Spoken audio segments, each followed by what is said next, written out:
Bismillahirrahmanirrahim. Assalamualaikum warahmatullahi wabarakatuh. Alhamdulillah, assalatu wassalamu ala rasulillah wa ala alihi wa sahbihi wa mawala amma ba'd. Salam sejahtera untuk kita semua. Kembali lagi di channel Kopdar Mobile bersama 91 Kilo Mike Echo Kof Kof AKA Juliet Julu 10 Echo Golf AKA Yankee Golf One Alpha Whiskey Uniform. Balabal ya, abu-abu, nggak jelas begitu kan. Oke, kali ini kita akan membahas tentang apa namanya hotspot high power DMR hotspot high power DMR gitu kan. Tentunya DMR Crab DMR gitu kan. Begitu brother. Apa sih yang dimaksud dengan hotspot high power? Nah ini kan, ini perlu penyeragaman pengertian biar nggak salah istilah gitu ya. Oh, hotspot high power itu kayak begini gitu kan. Nah, gitulah sederhananya ya. Sebenarnya hotspot high power ini mungkin kalau teman-teman di TeamSpeak atau ini ROIP sebenarnya gitu kan. Cuma berhubung di di DMR itu beda ya, sedikit berbeda gitu. Jadi ada yang portable gitu kan, MMDPM ini sama sih sebenarnya, MMDPM hotspot ini kan. Kemudian ini portable mobile ya. Nah gitu kan, yang bentuknya kecil pakai Raspberry, pakai Orange Pi atau Nano Pi. Nah itu MMDPM portable, bisa kita bawa kemana-mana, jadi bisa dipindah tempat kan, cara terserah kita karena bentuknya yang simpel. Dalam kata lain itu sebenarnya apa namanya, IP side connect. Ini sebenarnya ini IP side connect modul dalam bahasa lain ya, ini sebenarnya ya. Cuman IP side connect modul ini biasanya di repeater, untuk menghubungkan repeater dengan repeater yang jaraknya berjauhan dan nggak mungkin pakai repeater link, itu pakai IP side connect dan itu pakai modul. Kelemahannya dia nggak bisa dibawa kemana-mana dan mahal. Ini 15 jutaan kalau kurang lebih ya untuk repeater, terus pakai modul IP side connect itu nambah lagi sekitar 15 jutaan, begitu informasi yang saya terima. Tapi entah berapa lah ya, semacam Hitel atau Motorola untuk repeaternya, untuk ditambahin fitur IP side connect dengan modulnya itu segini menurut informasi. Koreksi kalau keliru ya silahkan di komentar. Ini nama lain daripada hotspot high power ini. Nah, DMR hotspot high power ini atau MMDPM hotspot itu dia ada dua macam nih kalau di Kopdar, lagi di DMR gitu. Nah yang kedua nih MMDPM hotspot gitu kan, base gitu lah katakanlah ya, biar memudahkan pemahaman nih Tion. Nah ini base station. Nah si hotspot high power ini dia lebih cenderung ke yang ini, hotspot MMDPM hotspot base station. Nah susah amat nyebutnya. Adapun fungsinya buat apa? Fungsinya gitu kan, fungsinya begini bro. Kalau yang punya duit ya, atau ya nggak begitu amat lah gitu kan bahasanya bro, itu nanti diprotes sama yang suka nyinyir gitu, hal-hal sepele yang diangkat ke permukaan kan. Mbok ya jangan dikomentari lah kalau yang remeh-temeh begitu loh. Ngabisin tenaga aja gitu kan. Penting intinya nih yang substansialnya nih gitu kan. Nah ini kan ya antara 2 juta sampai 3 juta, yang lebih mahal ya 7 juta mungkin kan. Tapi rata-rata di bawah 3 juta, di bawah 2 juta. Kalaupun 3 juta lebih sedikit lah. Ini kan harganya nih. Jadi sebenarnya kalau dibilang mahal ya tergantung pembandingnya kemana gitu kan. Dan ini kelebihannya bisa dibawa kemana-mana, IP side connect modulnya gitu, atau MMDPM hotspotnya ini. Gitu kan. Sementara kalau di TeamSpeak itu rata-rata emang base station kan, ROIP-nya itu, gateway-nya itu. Gitu kan ya, kalau di TeamSpeak ini namanya atau istilahnya ya fungsinya sama lah, ROIP ya gitu kan. ROIP gateway gitu, yang pakai komputer, pakai interface gitu kan. Sama itu, atau link RF gitu kan ya, biasanya orang-orang bilang gitu kan. Ini sama ini pengertiannya. Kalau di DMR istilahnya ini hotspot high power ini, dan MMDPM hotspot. Ada dua nih, bisa ada yang portable mobile, bisa buka mana-mana. Sementara kalau TeamSpeak kan rata-rata kecenderungannya base station. Ada sih yang portable gitu, tapi memang kurang stabil ya, karena menggunakan sistem POX gitu. Nah fungsinya bagaimana untuk hotspot high power? Kalau ini ya kita nggak akan bahas di sini ya,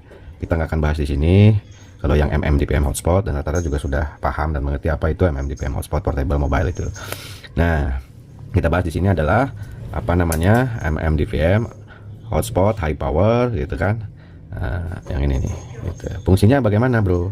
Jadi fungsinya adalah ketika di satu daerah misalnya satu wilayah gitu ya, itu katakanlah tidak semua orang mampu untuk membeli MMDPM hotspot gitu kan ya, ini lebih cenderung ke personal, bisa dibawa kemana-mana tergantung kebutuhannya kan. Nah, kemudian ada yang minat DMR tapi dia cuma punya HT saja modalnya, belum punya modal lagi buat beli MMDPM hotspot yang portable mobile itu gitu. Jadi kasihan kan, daripada ngomong atau 1025 komunikasinya sama tembok sama kecoa, nggak ada lawan bicara. Nah, buatlah di daerah tersebut atau di wilayah tersebut, yaitu namanya ini DMR hotspot high power, sehingga dengan satu site gitu kan, dianggaplah ya apa namanya anten gitu kan. Nah, ini site untuk DMR hotspot high power nih gitu, katakanlah pakai 5 watt ya, sebenarnya cukup 5 watt juga kalau untuk satu wilayah ya, satu kota atau satu kabupaten tergantung kontur ininya ya. 5 watt aja udah mancar kemana-mana kalau ditunjang dengan antena kabel yang bagus dan matching serta posisi yang strategis sebagai modal utamanya. Wah, itu bisa beberapa kota kabupaten itu terjangkau ya pakai 5 watt juga gitu kan.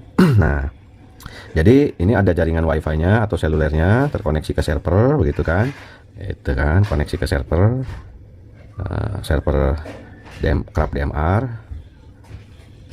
nah gitu kan, sehingga bisa nasional nih.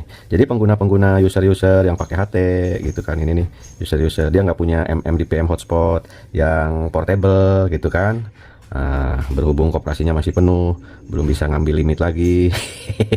maaf canda ya. Jadi difasilitasi lah sehingga lebih banyak orang yang bisa terkoneksi. Nah, asal nyampe ke gateway gitu kan, asal nyampe nih. Nah, mungkin gateway-nya bisa luas gitu coverage-nya kan, tapi perkaranya ini user-user ini nyampe nggak nih ke gateway-nya ini. Asalkan sampai gitu kan, entah pakai HT ataupun pakai rig DMR misalkan ya, ini anggap aja rig nih, jelek amat nih gambarnya, bukan tukang gambar kita gitu kan, rig lah gitu tulisin. Ini HT. Nah, asal nyampe ke gateway ini sejauh apapun, asal dia transmit bisa nyampe diterima di hotspot high power ini, maka dia akan diteruskan ke server Crab DMR. Cuma perkaranya adalah berhubung P-star-nya itu di band limit bandwidth-nya dibatasin gitu kan, maka agak kesulitan nih kalau untuk di Crab DMR untuk menggunakan frekuensi rapi. Nah, ada salah satu solusi yang perlu dicoba ya, salah satu solusi untuk terkait hotspot high power Crab DMR ya, ini ke bawah nih. Salah satu solusinya adalah begini skemanya nih.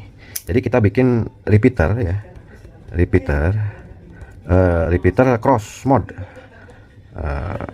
cross mode, cross band ya, cross band, repeater cross band nih, untuk mengakali aja.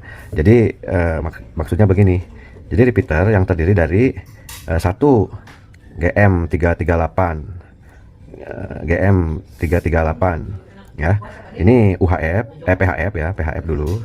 Nah, ini UHF gitu kan, ini repeater nih, gitu kan. Nah, yang PHF ini dipancar luaskan, misalkan dari pokoknya di range frekuensi di 4200 sampai ke 143 600, tergantung seperti apa situasi kondisi di lokalan atau di wilayah ya, di wilayahnya gitu kan. Kemudian nah ini pakai antena luar nih, ya, pakai antena luar gitu kan, antena eksternal. Sementara yang GM338 UHF ini untuk disambungin ke server, dia nggak usah pakai antena luar, cukup pakai dummy load saja, dummy load gitu kan, cukup pakai dummy load saja, karena dia fungsinya bukan untuk dipancar luaskan, hanya sekedar untuk menyambungkan antara penerimaan dari PHF ini diteruskan ke UHF melalui sebuah cor, misalkan begitu kan, cor repeater, repeater cross gitu. Nah, sehingga dari UHF ini diteruskan ke apa itu namanya, MMDPM. Nah, gitu kan, P-star terutama. Nah, gitu kan. Jadi dia bisa lolos masuk ke limit frekuensi gitu kan. Yang dibatasin itu loh bandwidthnya kan. Jadi dia bisa hijau tuh di P-star-nya. Ini hanya sebatas untuk nyambungin ke server gitu. Server Crab DMR network, jaringan Crab DMR. Nah, begitu. Ini perlu dicoba nih. Ini sementara solusi untuk ke Crab DMR, bagaimana agar pancar luasnya menggunakan band frekuensi kita atau di rapi misalnya, atau di penduduk, Nah, tapi juga bisa lolos masuk ke band limit. Nah, jadi ya begitulah untuk sementara solusi untuk DMR hotspot high power kerap DMR. Begitu juga sebaliknya, dari jaringan kerap DMR seluruh Nusantara masuk ke MMDPM-nya, ke pistarnya, lalu masuk ke UHF, diteruskan ke PHF dan dipancarluaskan pada band frekuensi kerap gitu kan, atau komunikasi radio antar penduduk. Oke, mudah-mudahan bisa dipahami dan ada yang mau mencoba dipersilahkan, nanti sharing-sharing ya. Kalau ada pertanyaan atau ada apapun itu silahkan komentar di bawah. Terima kasih. Assalamualaikum warahmatullahi wabarakatuh. Ceria.